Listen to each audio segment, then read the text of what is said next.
Hey, welcome to the DPP channel, and today I have for you the Sentry Guard Dragon deck profile. Daigo is back again with his iconic avatar, which is known as Sentry Guard Dragon, SGD for short. SGD has only been released last week, and I've already come across 3 winning lists happen over the weekend. I retweet winning lists on my Twitter, so do check them out if you have not done so. So moving on to the deck profile itself. Okay, this is not right. Much better. Introducing the boss unit of the deck, Sentry Guard Dragon. Infamous for its G-era days of having Great One rushing at your face, the new idea of this card does come similar, but in the form of a restanding Vanguard. It does have 2 effects though. The first one is a very interesting effect as it changes the original crit of your Sentry Guard Dragon to 2 crit while your opponent is on the grade 3. Translates to that this deck does do a lot better going second, which is not the norm of standard Vanguard currently. The second effect comes in the form of a restand. After attacking battle, unboosted, Blast 1 to rest 3 Great One in the back row, and discarding 1 card allows for your SGD to actually front trigger the front row and then restanding and then swinging for another twin drive. Effectively a quad drive and a front trigger to the front row, this allows the deck to put some huge pressure on the opponent. Restanding the Vanguard also translates to a higher trigger checking relying game, which is the name of the game. The next card I want to introduce is actually called Knight of Heavenly Spears Arganips. So this card doesn't really see play even though it was released with Atomal. So the reason why it's not really seen play because it's a grade 3 itself, and Atomal does do very well with only grade 2s. But this card does explode, or rather synergize very well with SGD, given its effect that you can actually counter Blast 1 and Soul Blast 1 to choose 2 of your units to give them plus 10k. And in this instance, you can actually give himself as well as SGD. With the additional SGD front trigger, you can actually hit a very decent high number. Now, let's talk about Knight of Conquest Weak Stand. It's a new card introduced in the SGD set, and it does come with 2 effects. The first one being, if you do have a Vanguard with Sentry Guard Dragon, this card plus 5k for each of the back row grade 1 rearguards. The second effect is what mainly pushes this card to be so strong, is basically when placed, not just from hand, counter plus 1, look at the top 7 cards from your deck and call up to 1 grade 1 rearguards among them and then shuffle your deck. So why is this card so strong? Because it does so well and synergizes so well with Sentry Guard Dragon. Firstly, the power up. Basically, you will effectively always have plus 15k for you to trigger the Sentry Guard Dragon effect, and it is a grade 1 fodder. So basically, you can essentially search your deck for the grade 1s, and we will be talking about a specific grade 1 that you always want to see on your field. We do play 4 Absolute Blade Knight Livarot, which is a super staple in all Royal Paladin decks, especially when it does synergize well with Weak Stand mentioned earlier. So it does have a on-play skill from hand only, counter blasting 1, you can search for up to 1 grade 2 card and then call it to an open rearguard circle. So if you do not have any face-up damage or rather counter blast to play with, you can actually use Soul Blast 1 for the cost instead. So we do mention that Livarot does synergize well with Weak Stand primarily because Weak Stand does not have an on-place from hand requirement unlike Livarot.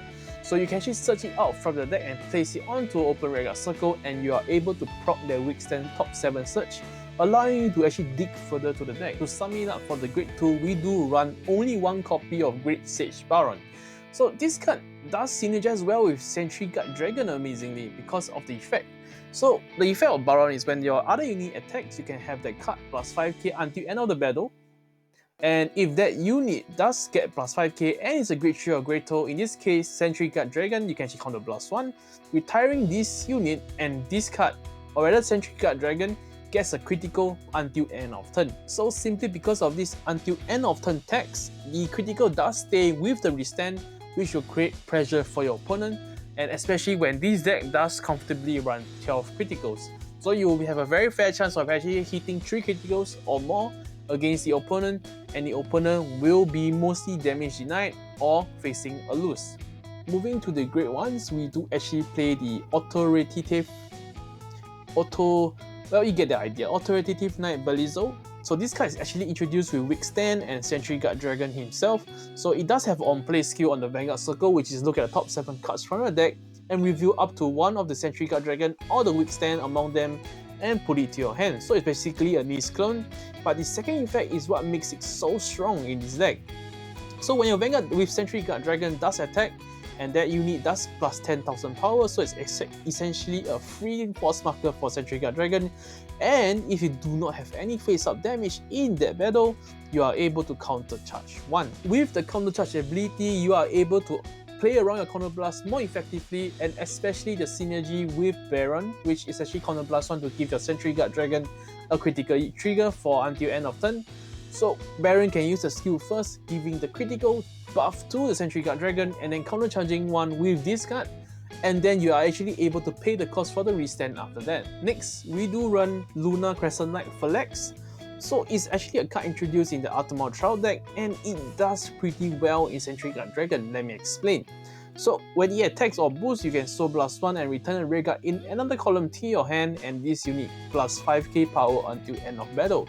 So firstly, it does achieve the aggressiveness that I do want in the deck, which is plussing the 5k, allowing you to hit on the opponent's grade 2 very easily and able to hit over damage trigger. So I'd like to bring the attention of you guys to the main reason why I actually play this card.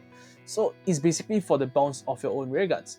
So you can actually bounce off your own Lever Rod and even the weak stand for the on-place ability once again to be recycled, allowing you to actually search further to the deck. Not forgetting when you actually recycle the on-place ability to search through your deck, you are actually filtering through your deck, allowing you to actually open that sweet trigger that you wanted. So we do play 4 of the Laurel Knight Siquilius, so basically the Critic Searcher for Royal Paladin, and they do give you 1 copy inside the special set itself. So it's pretty self-explanatory why you should run this card, because you do want the consistent hit rate of your Sentry Guard Dragon, so you can actually do the restand almost every game. Next, we do play Night Squire Allen. So when placed, you can counter blast 1 and call up to 1 card with grade less than or equal to your Vanguard from your hand to the rear guard circle. If you do call a card, you can actually draw 1 card and this unit plus 3k until end of turn. So this card is pretty self-explanatory as well. So basically, this card allows you to rush against your opponent without depleting hand resources, and it does fill the grade 1 count for Sentry Guard Dragon. To summarize the grade 1 count, we do run 3 copies of Little Sage Maron. So this has the ability of when your other rear guard is actually placed in the same corner as this unit, you can counter blast 1 and draw a card, and this card does plus 3k on its own. So it's very similar to Allen but with a slight twist. Allen is only on place, and while Maron is actually can be done infinitely. By infinitely, I mean that as long as you do have a rear guard to place and a counter blast to pay, you can actually still use this effect, unlike Allen. Lastly, to finally summarize this whole deck profile, we are running 12 criticals and 4 heal. So let's talk about cards that you guys might consider playing in your SGD deck. So let's start with the grade 3, we can actually talk about MLB. So when SGD was first announced, there was a spark of commotion, or rather discussion, of you running 2 boss units. And I totally can understand why people want to do that, because MLB does allow you to farm markers. But I think in the SGD deck, it is very similar to how Claret Sword is going to be played, allowing you to actually go for the first turn right and go for game. Moving on to the grade 2s, we do actually have 1 card in mind to talk about, which is Akane and her friendly dog Pongo. So the reason why I don't actually like to run Akane in Royal Paladin decks is simply because after the commitment of her, she's simply a vanilla. Yes, I do get that you can actually spawn a grade 1 from her skill, but the follow-up turn is pretty weak, and you can actually spawn units very well with the weak stand.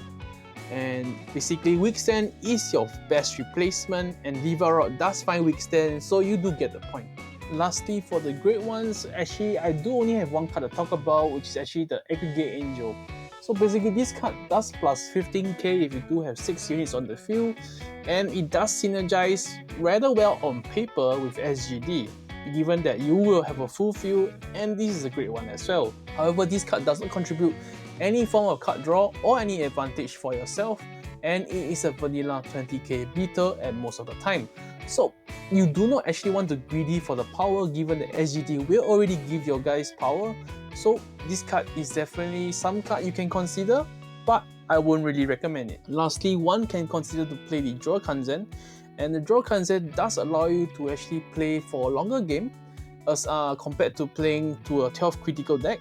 And given the deck does quad drive simply on its own, you might have a better chance to actually see these Kanzen and it might do well against current meta. So that concludes the end of the deck profile, and I do hope you guys enjoy the content I've been putting out, and do stay tuned for the battle videos for SGD.